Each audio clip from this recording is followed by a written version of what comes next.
Deuteronomy chapter 4. Advantages of fidelity. Now therefore, Israel, hear the statutes and ordinances I am teaching you to observe, that you may live, and may enter in and take possession of the land which the Lord, the God of your ancestors, is giving you, in your observance of the commandments of the Lord, your God, which I am commanding you. You shall not add to what I command you, nor subtract from it.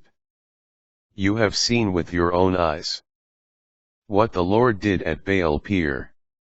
The Lord, your God, destroyed from your midst everyone who followed the Baal of Peor. But you, who held fast to the Lord, your God, are all alive today. See, I am teaching you the statutes and ordinances as the Lord, my God, has commanded me, that you may observe them in the land you are entering to possess. Observe them carefully, for this is your wisdom and discernment in the sight of the peoples, who will hear of all these statutes and say, this great nation is truly a wise and discerning people. For what great nation is there that has God so close to it, as the Lord, our God, is to us whenever we call upon him? Or what great nation has statutes and ordinances that are as just as this whole law, which I am setting before you today? Revelation at Horeb. However, be on your guard, and be very careful not to forget the things your own eyes have seen, nor let them slip from your heart as long as you live, but make them known to your children, and to your children's children. That day you stood before the Lord, your God, at Horeb, when the Lord said to me, assemble the people for me, that I may let them hear my words, that they may learn to fear me as long as they live in the land and may so teach their children. You came near and stood at the foot of the mountain, while the mountain blazed to the heart of the heavens with fire and was enveloped in a dense black cloud. Then the Lord spoke to you from the midst of the fire. You heard the sound of the words, but saw no form, there was only a voice. He proclaimed to you his covenant, which he commanded you to keep. The 10 words, which he wrote on 2 stone tablets.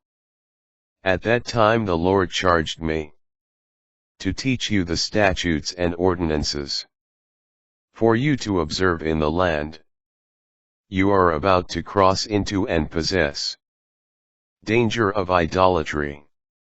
Because you saw no form at all on the day the Lord spoke to you at Horeb from the midst of the fire, be strictly on your guard, not to act corruptly by fashioning an idol for yourselves to represent any figure, whether it be the form of a man or of a woman, the form of any animal on the earth, the form of any bird that flies in the sky, the form of anything that crawls on the ground, or the form of any fish in the waters under the earth.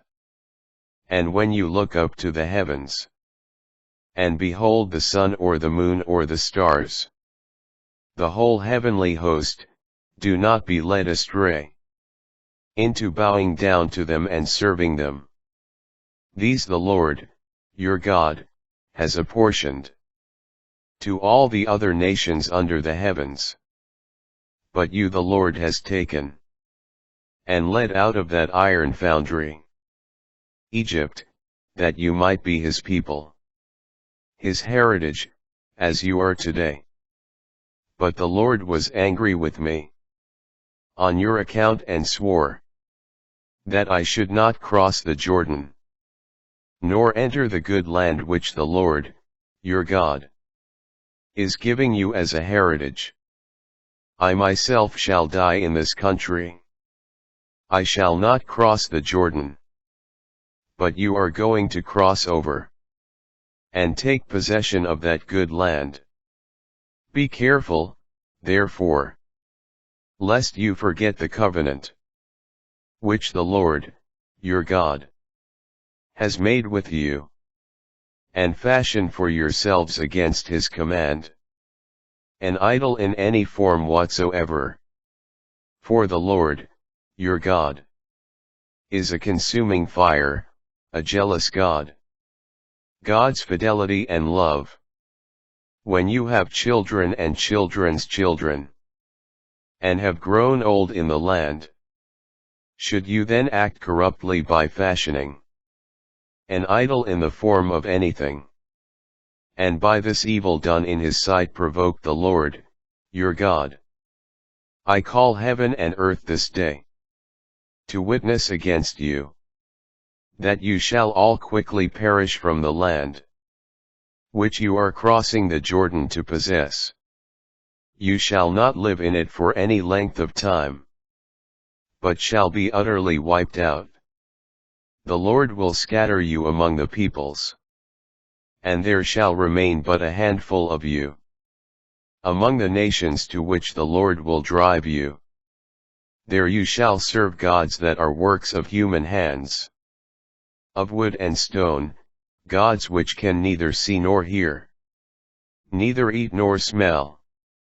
Yet when you seek the Lord, your God, from there, you shall indeed find him, if you search after him with all your heart and soul.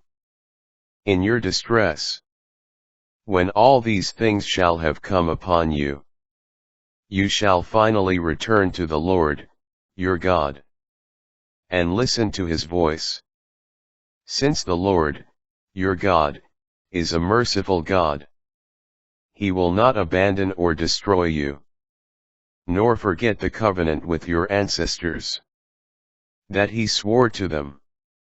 Ask now of the days of old, before your time, ever since God created humankind upon the earth.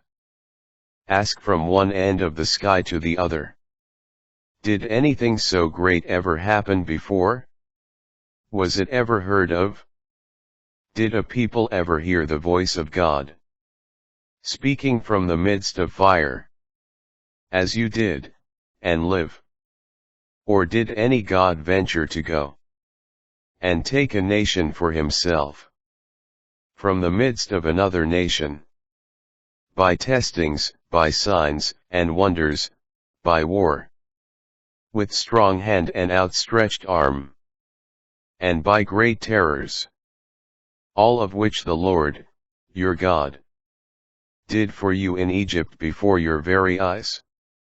All this you were allowed to see, that you might know that the Lord is God. There is no other.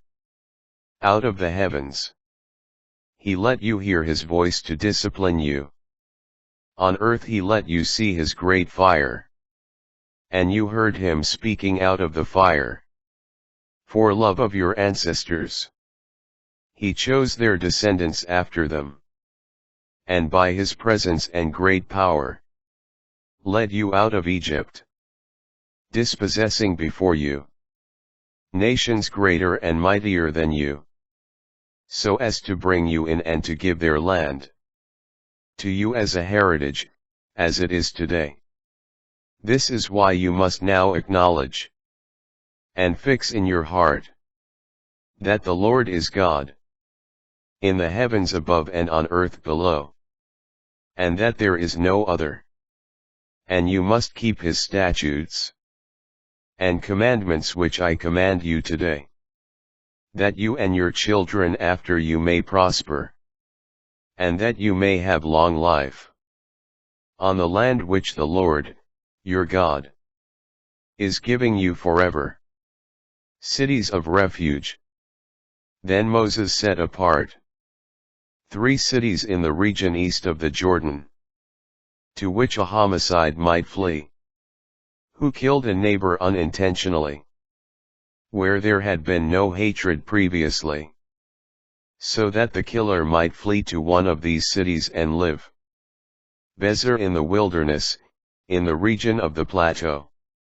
For the Reubenites, Ramoth in Gilead for the Gadites, and Golan in Bashan for the Manassites. Second address. Introduction.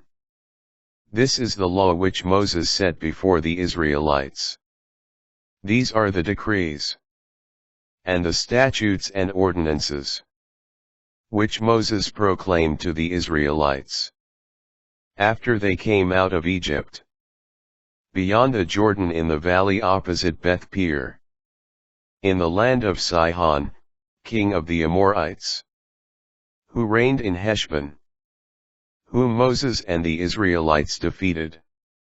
After they came out of Egypt, they took possession of his land and the land of Og, king of Bashan, as well the land of these two kings of the Amorites, in the region beyond the Jordan to the east, from Aroer on the edge of the Wadi Arnon to Mount Zion, that is, Hermon, and all the Arabah beyond the Jordan to the east, as far as the Arabah Sea under the slopes of Pisgah.